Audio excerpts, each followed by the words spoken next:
जैसे जैसे चुनाव का समय नजदीक आ रहा है वैसे वैसे ही भाजपा पार्टी अब जाटों को मनाने में लग गई है, क्योंकि भारतीय जनता पार्टी अमृत महोत्सव के तहत महापुरुषों की जयंती मना रही है। तो इसी कड़ी में 23 अप्रैल को कैथल में धन्ना जाट की जयंती समारोह का आयोजन किया जा रहा है, जिसमें खाप नेताओं समेत तमाम जाट समाज के लोग एकत्रित होंगे।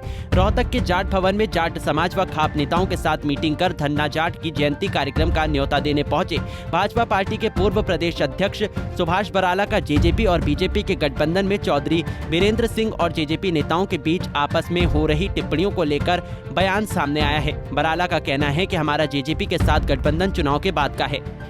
आज यहाँ पे रोहतक की जाट धर्मशाला के अंदर रोहतक के सामाजिक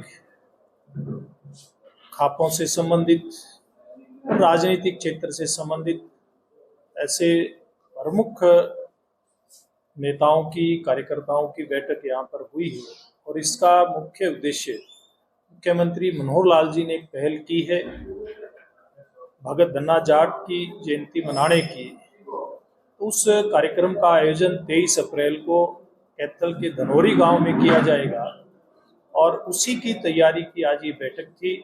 ये बड़ी खुशी है कि पूरे रोहतक जिले के बहुत ऐसे प्रमुख सामाजिक राजनीतिक कार्यकर्ता और खास करके युवा साथी इस बैठक में आए और उन्होंने ये संकल्प व्यक्त किया है कि मुख्यमंत्री जी की इस पहल को वो पूरा करेंगे। हुड्डा साहब के पास कहने के लिए कुछ बचा तो है नहीं, उनके पास जितने भी राजनीतिक इस प्रकार के हथियार थे, उनके तस्कर में जो भी चीजें थी वो सारा उन्होंने उपयोग कर लिया। कोई भी उनके काम आ नहीं रहा, उनका हथियार, कोई भी औजार उनका चल नहीं रहा। इसलिए अब इस प्रकार की जो लोगों को गुमराह करने वाली बातें होती हैं, वो गुमराह करने का काम कांग्रेस पार्टी हुड्डा साहब के नेतृत्व में हरियाणा की जनता को कर रही है। जितना काम, जितनी पारदर्शिता के साथ और जितने इन लोगों ने नौकरियों में, ट्रांसफर में और किसानों की जमीन, जो लोग कहते हैं ना हम सबसे बड़े किसान की हितैषी हैं, उन लोगों के राज में किसानों की जमीन को अधिग्रहण का भय दिखा करके उनकी जमीन लूटने का काम होता था।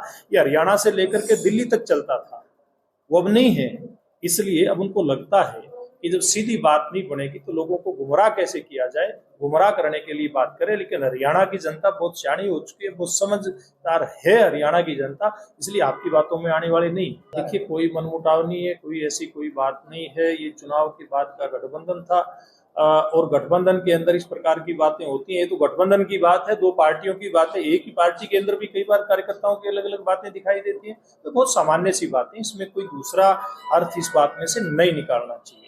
गौरतलब है कि सुभाष बराला जाट भवन रोहतक में भगत धन्ना जाट की जयंती को लेकर खाप व जाट के समाज के लोगों के साथ बैठक करने पहुंचे थे। रोहतक से दीपक भारद्वाज, पंजाब केसरी टीवी।